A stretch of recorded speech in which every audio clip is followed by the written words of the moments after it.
Much of the United States is waking up to another morning of miserable, dangerous cold. The frigid weather is now blamed for at least 21 deaths. The polar vortex that's causing the severe weather is still hovering over the east and Midwest. Dozens of cities all the way to the deep south set low temperature records yesterday. Some parts of the U.S. were colder than Siberia. That's right, it was 16 below zero in Chicago, breaking a 130-year-old record. Dean Reynolds is in Chicago for us. Dean, good morning. Good morning, Nora and Charlie. Well, forecasters are saying that an end to this severe cold is near, but it was 3 degrees below zero at O'Hare this morning, and many places around the country will be 10 to 20 degrees below normal today. From the sky, it's not hard to miss the thick layer of ice coating Chicago. On the ground, it's causing spinouts like this one. For many in the Midwest and across the country, the deep freeze can't end soon enough.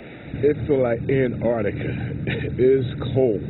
It looked like Antarctica in upstate New York, where lake-effect snow spawned a blizzard. Whiteout conditions closed parts of the New York State Thruway. Up and down the East Coast, brutal temperatures made life miserable. Ridiculous. New Jersey transit officials blamed the cold after power lines fell onto a packed commuter train.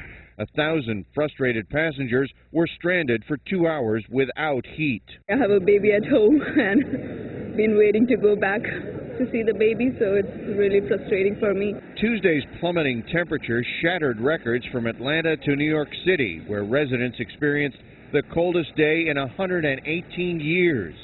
Firefighters were forced to de-ice hydrants, and joggers cut their runs short. I was shooting for 5. It's what my Nike app asked me to do, but I told Nike app not today. In the South, folks in Miami had to ditch their bathing suits for winter gear. And from North Carolina to Texas, the bitter blast turned city fountains into ice sculptures. It's pretty crazy. They don't happen down here that often. But back in Chicago, life is slowly returning to normal. Many kids will be headed back to school after an extended winter break. It is pretty cold.